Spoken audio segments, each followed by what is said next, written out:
waxaan salaamayaa ugu horeyntii shacabka Soomaaliyeed meel walba ay joogaan 23 February 2017 ayaa la ii magacaabay xilka ra'iisul wasaarenimada qiyaastii 1247 maalmood ayaa ka soo wareegtay muddadaas 3 sano iyo barka ah waxaan dalka Soomaaliyeed ugu adeegayay daacadnimo karti iyo hufnaan anigoo aaminsan inay ahayd waajib dalkayga iyo dadkayga ka saaran muddadaas xukuumadda iyo aniguba waxaan ku guuleysanay howlo waaweyn waxaa ka mid ahaa inaan dib u habeyn ballaaran oo dhaxalgal ah ku samayno ciidamada qaranka oo maanta soo gaaray meel ay u diyaarsan yihiin inay la wareegaan amniga guud ee dalka inaan dib u habeyn ballaaran ku samaynay nidaamka maaliyadda dalkeenna oo dunidu noo soo istaagtay soo celinay kalsoonidii uu caalamku nagu qabay kuna qabay hay'adaheena dhaqaale oo inoo saamaxday in laynaga cafiyo deyn lagu lahaa dalkeenna muddo dheer dadaalkaasi waxa uu ku dhacay soo jeed iyo iyadoo la geliyey wakhti badan waxaan la dagaalanay musuqmaasuqa waxaan gudbinay shuruucdii ugu badnaa ee xukuumadda ay gudbiso waxaan ku guuleysanay mushaarka shaqaalaha bixinteeda iyo mushaarka ciidanka oo bil walba laga soo bilaabo Janaayo 2017 uu qof waliba qaatay waxaan ku guuleysanay dowlad wanaag iyo amaano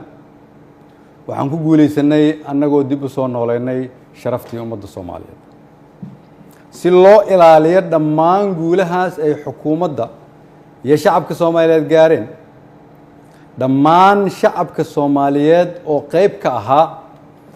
rabana in la sii joogteeyo waxaa lagama maarmaan ah ilaalinta nidaamka awood isku wareejinta dalka oo si dimuqraadi ah u dhacda anigoo gudanaya waajibka arrinkaas iga saaran ayaan xukuumadda faray inay ka shaqeyso in dalku aado doorasho lagana fogaado muddo kororsi oo dhalin kara khalkhal siyaasadeed mid amni iyo mid dhaqaale waxaan ka shaqeynay isu keenidda dowlad goboleedyada iyo dowladda federaalka isugu keenay magaalada Dhuusamareeb si go'aan loo dhan yahay looga gaaro doorashada hadda dalka ku soo fool leh waxaan isku raacnay in la isku soo laabto 15 Agoosto si loo dhammaystiro geedi socodka doorashooyinka dalka inkasta oo kulamadii Dhuusamareeb horumar fiican laga sameeyay haddana waxaa muuqataa in weli uu socdo fikirkii ku aadanaa muddo kororsiga oo salka ku hayay wixii maanta ka dhacay golaha shacabka fikirkaas oo aan mar hore ka digay oo aan aaminsanahay inuu keeni karo khalkhal siyaasadeed dalkana dib u celin karo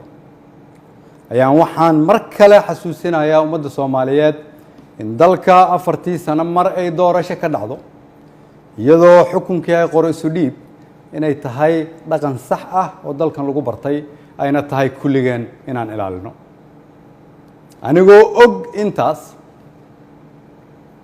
anigoo og in wixii maanta golaha shacabka ka dhacay ay ahaayeen sharci darro aan loo marin habraacii saxda ahaa ee xilka qaadis xukuumadeed anigoo og inaanay ku jirin ajandaha anigoo og inaan laga doodin anigoo og inaan loo codayn anigoo og inaanay waafaqsanayn dastuurka iyo shuruucda dalka haddana waxaan go'aansaday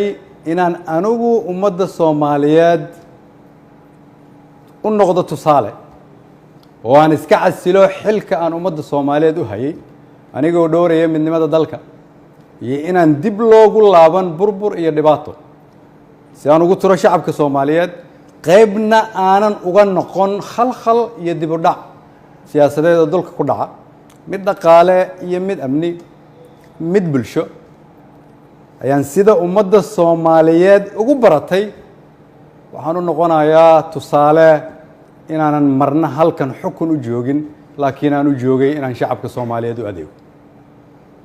waxaan u mahad celinayaa madaxweynaha oo fursad ii siiyay inaan shacabkayga u adeego golahaygii wasiirada oo igu garab istaagay inaan dalkan samata bixino shacabka Soomaaliyeed oo hiil iyo hooba ila garab taagnaa iina ogolaaday inaan soo hor istaago oo aan u shaqeeyo mar walbana garabkayga taagnaa iina hiiliyay waxaan u mahadcelinayaa saaxiibada Soomaaliya oo xilliyo adag iyaguna na soo garab istaagay ummadda Soomaaliyeed waxaan u rajaynayaa barwaaqo dalkan rajo ayaan ka leenahay kulligeen dalka ayaa kulligeen inaga weyn cid waliba waa inay aqbashaa in dalka loo turo maanta waa maalinteydii aniga ayaa u turay dalka shacabka Soomaaliyeed meel walba ay joogaan waxaan leeyahay waxaan idinkugu adeegay awooddii ugu sarreysay oo aan awoodo haddii ay wax iga khaldameen waxaan idin weydiinayaa inaad cafisaan wasalaamu calaykum waraxmatullahi wabarakatu